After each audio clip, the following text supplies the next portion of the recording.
Hello students, start करते हैं आज के टॉपिक को। आज का टॉपिक हमारा क्या है? Electric field due to a straight infinite long wire, जो कि कैसा होगा? यूनिफॉर्मली चार्ज होगा।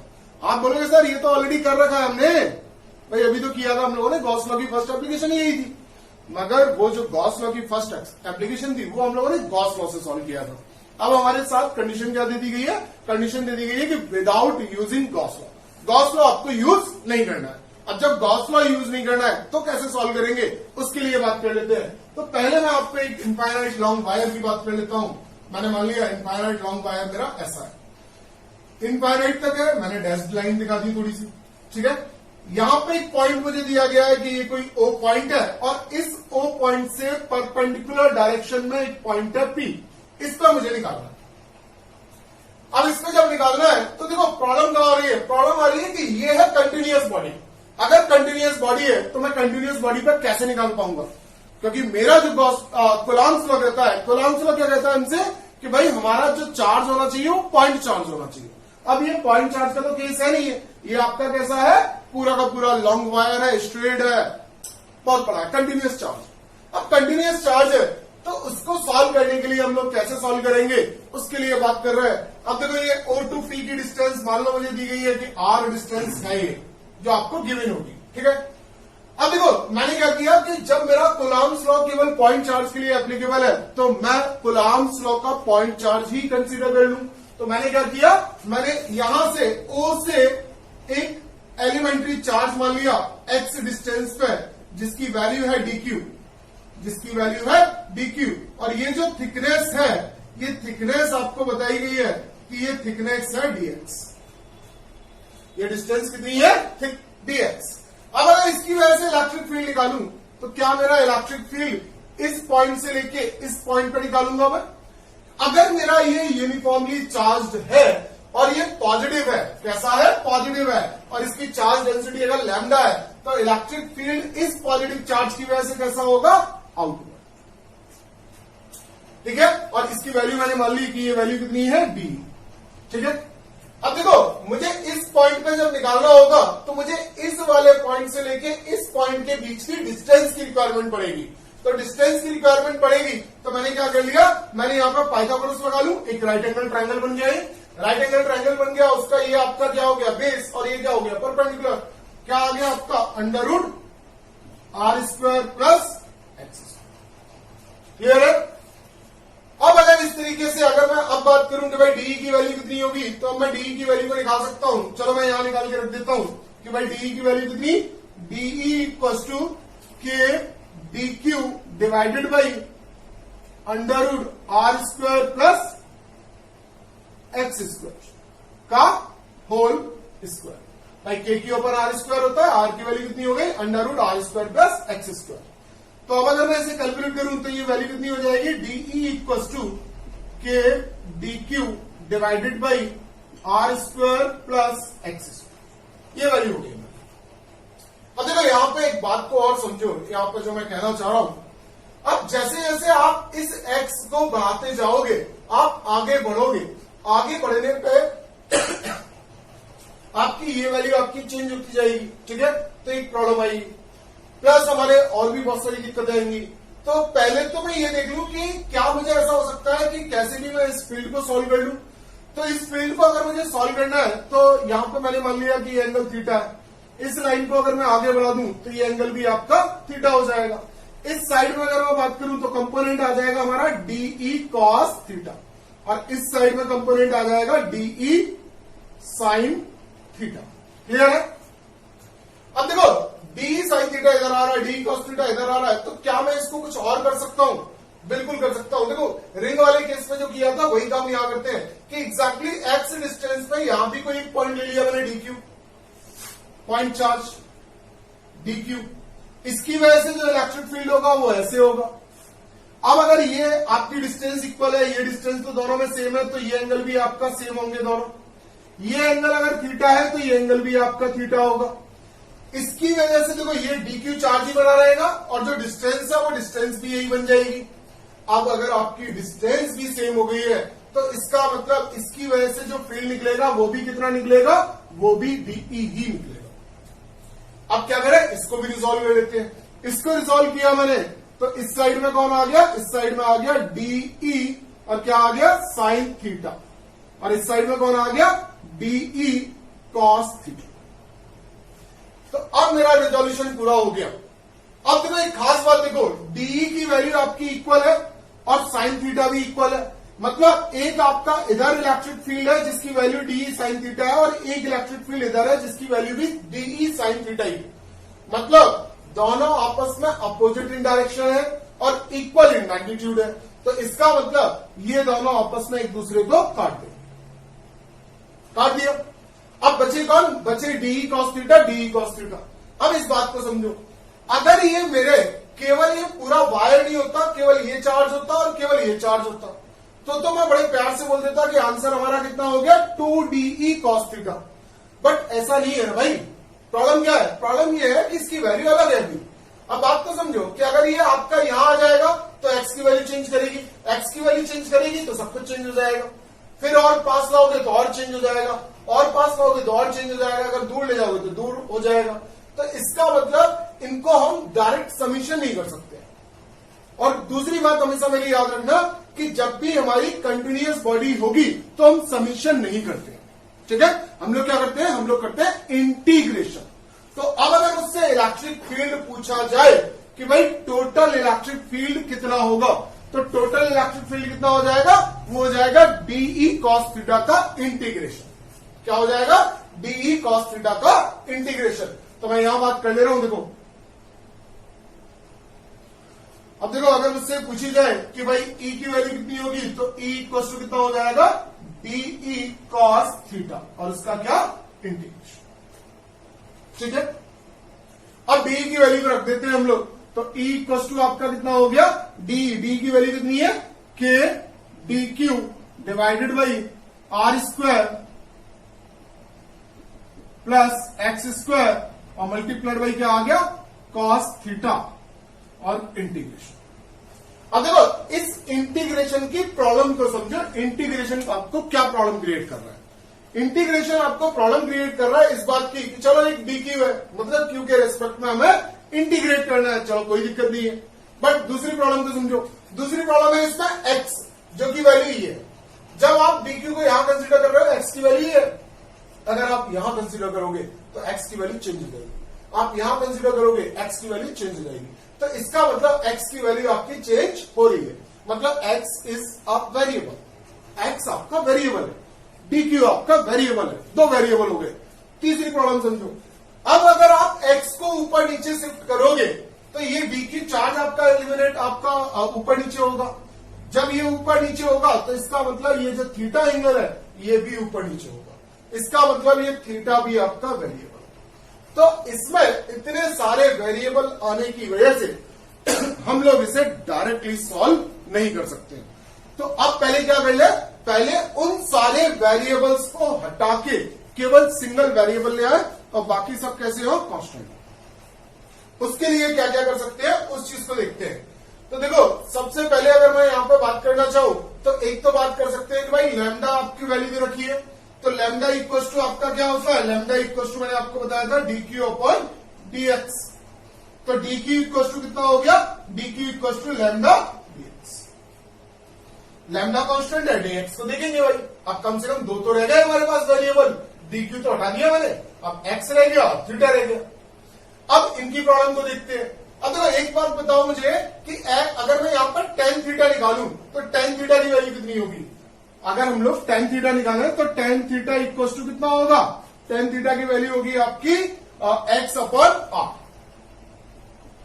तो एक्स इक्वल टू आपका कितना हो जाएगा आर टेन थीटा, ठीक है। चलो एक्स को भी अब हम लोग थीटा में ले आए, मगर अभी अब हम लोगों को डीएक्स आने वाला है, डीएक्स का इंतजाम कर लेते हैं। तो मैंने क्या बोल दिया कि डिफरेंशिएट विद रेस्पेक्ट टू, किसके कर दे, विद रेस्पेक्ट टू आपके थीटा। तो ये क्या हो जाएगा dx upon D theta equal to R और क्या आ जाएगा sec square theta and D theta. तो यहां पे डी थीटा तो यहां लिख दिया था तो दिक्कत ही नहीं है। तो dx इक्वल टू कितना हो गया R sec square theta D theta. अब देखो मेरी सारी प्रॉब्लम यहां सॉल्व हो गई। क्या प्रॉब्लम सॉल्व हो गई उसको अब देखते हैं एक बार हम। पहले तो हम लोग ई की वैल्यू रखते हैं, तो ई इक्वल्स टू आपका कितना भाई, ई इक्वल्स टू क्या हो गया आपका, एक तो इंटीग्रेशन का साइन के, डी क्यू की जगह क्या रख दूंगा, डी क्यू की जगह ये वाली वैल्यू रख दूंगा। डी क्यू की वैल्यू कितनी हो गई, लैम्डा इंटू डीएक्स। ठीक है, डी क्यू चला गया हमारे पास से, डिवाइडेड बाई अगर मैं देखूं तो आर स्क्वायर और एक्स की जगह कितना रख दिया, आर टेन थीटा का होल स्क्वायर। ठीक है, अब क्या बच गया हमारे पास, अब बच गया कॉस थीटा। ठीक है, अब देखो यहां से अगर मैं सॉल्व करूं इसको तो ये ई इक्वल टू आपका कितना हो गया, ये हो गया K lambda dx cos theta divided by, यहां से अगर मैं देखूं तो R square plus R square tan square theta, और तो कुछ नहीं। अब देखो ई इक्वल टू आपका कितना हो जाएगा, ई इक्वल टू अगर यहां से मैं देखूं तो K lambda dx cos theta divided by R square common 1 plus tan square theta. अब देखो 1 प्लस टेन स्क्वायर थीटा आपका कितना होता है, आपको पता होगा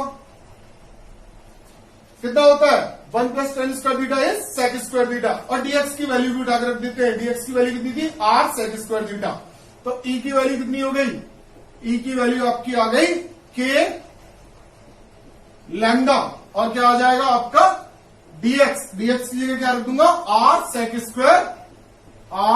square theta D theta, R sec square theta and D theta.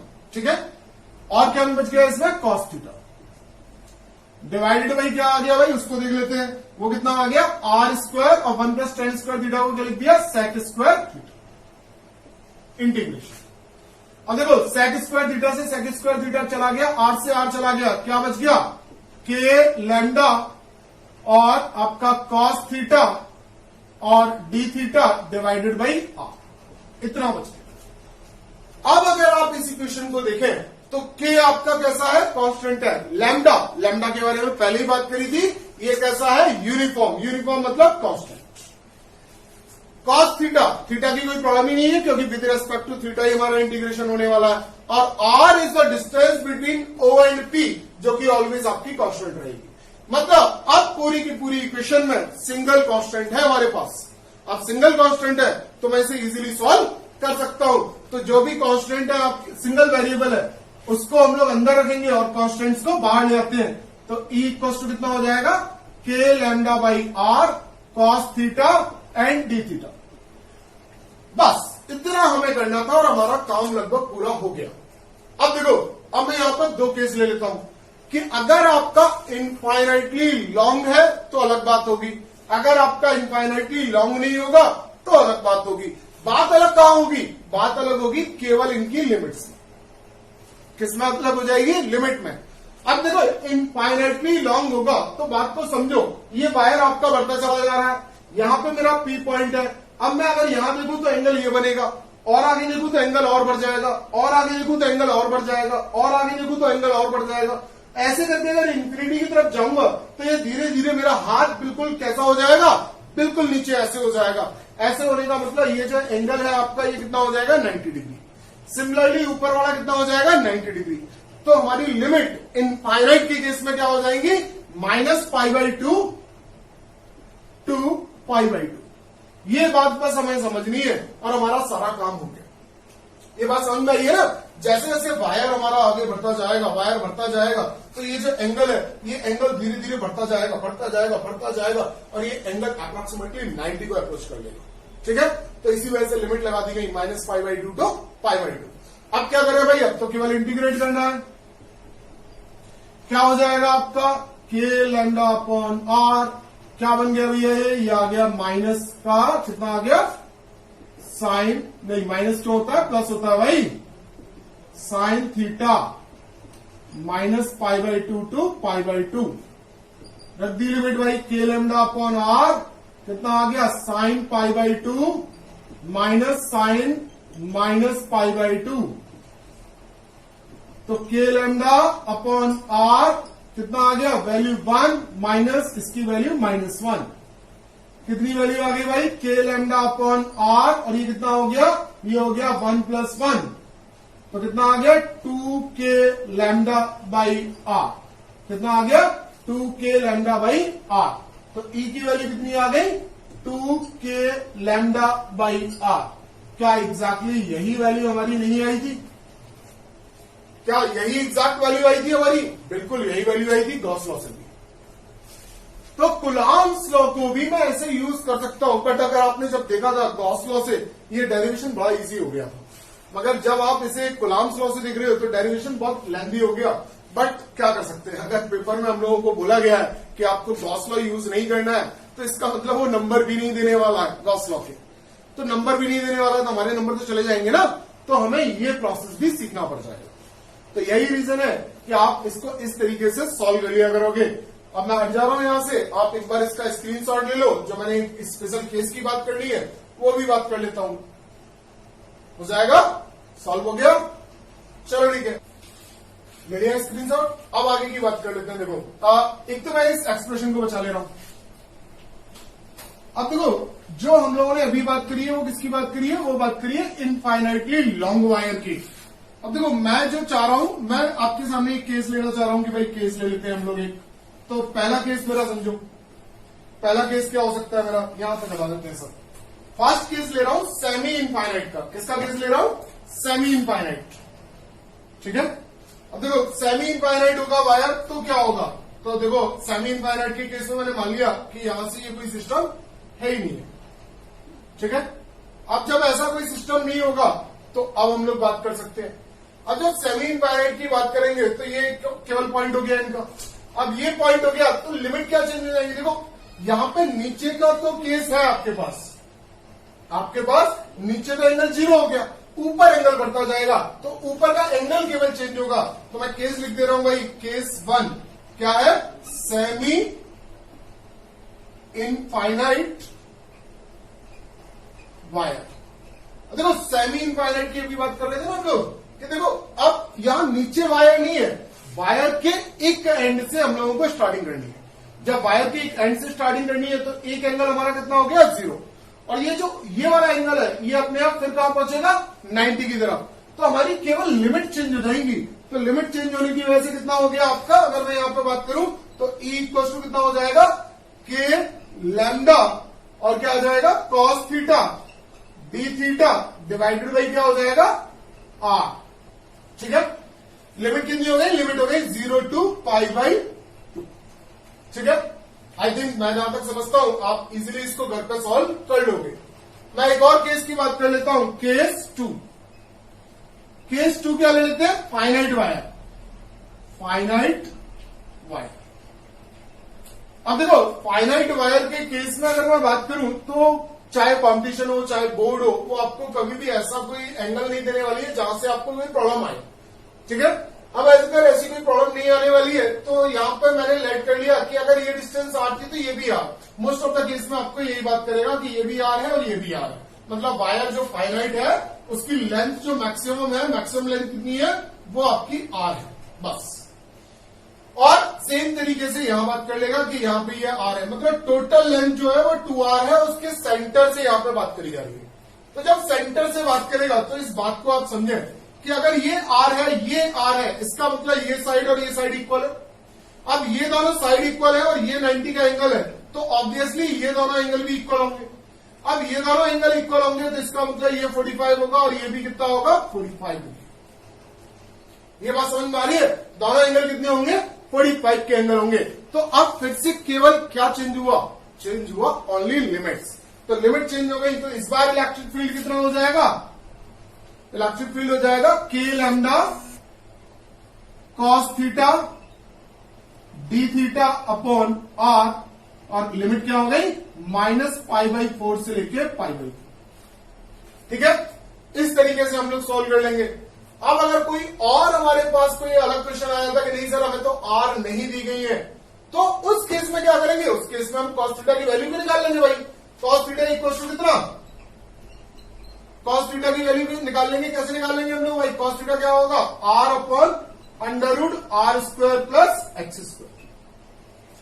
अब यहां से हम लोग क्या करेंगे, x की वैल्यू को निकाल लेंगे, फिर हम लोग डी थीटा को इन टर्म्स ऑफ dx रख देंगे, फिर हम इसे सॉल्व कर लेंगे, मगर छोड़ेंगे कहीं से नहीं, मगर हम छोड़ेंगे कहीं भी नहीं।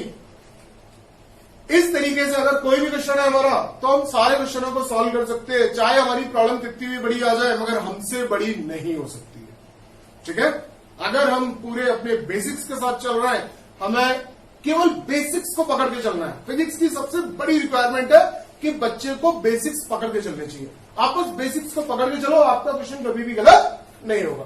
तो ये केस 2 लिए हैं मैंने, आप चाहो तो इसके इनफाइनाइट केस बना सकते हो, जैसे वायर लॉ, मगर मैं आपसे बार बार बोलूंगा कि आप जितना हो सके इन चीजों को ही समझ लें। इसके अलावा कंपटीशन में भी बात नहीं होने वाली है, कहीं भी कोई बात नहीं होने वाली है। ठीक है, अब देखो, अगर आपको ये वायर वाला केस समझ में आ गया तो अब मैं नेक्स्ट वीडियो में आपको ग्रेविटी कंसेप्ट समझाऊंगा, जो फर्स्ट चैप्टर में कैसे हम लोग अप्लाई कर सकते हैं। ठीक है, अगर अभी तक आपने चैनल को सब्सक्राइब नहीं किया है तो आप जरूर से चैनल को सब्सक्राइब कर लें, बेल आइकन को प्रेस कर दें, जिससे कि हमारी जैसे ही कोई नई वीडियो आती है वो तुरंत आपके पास पहुंच जाया करे और आपके नोटिफिकेशन सेक्शन में दिखाया करे उसको। अगर आप हमारी वीडियोस को प्लीज आप जरूर से लाइक करें, शेयर करें, कमेंट करें और हमें जरूर से बताएं कि आपको हमारा ये लेक्चर समझ में आया या नहीं आया। उससे हमें मोटिवेशन मिलता है, उससे हम अपने लेक्चर को और अच्छे तरीके से प्रेजेंट करने की कोशिश करते हैं। ठीक है, तब तक के लिए आप लोग पढ़ाई करें अच्छे से, बढ़िया तरीके से, जितना हो सकता है आप इस टाइम का यूटिलाइजेशन करें। Thank you guys, good luck.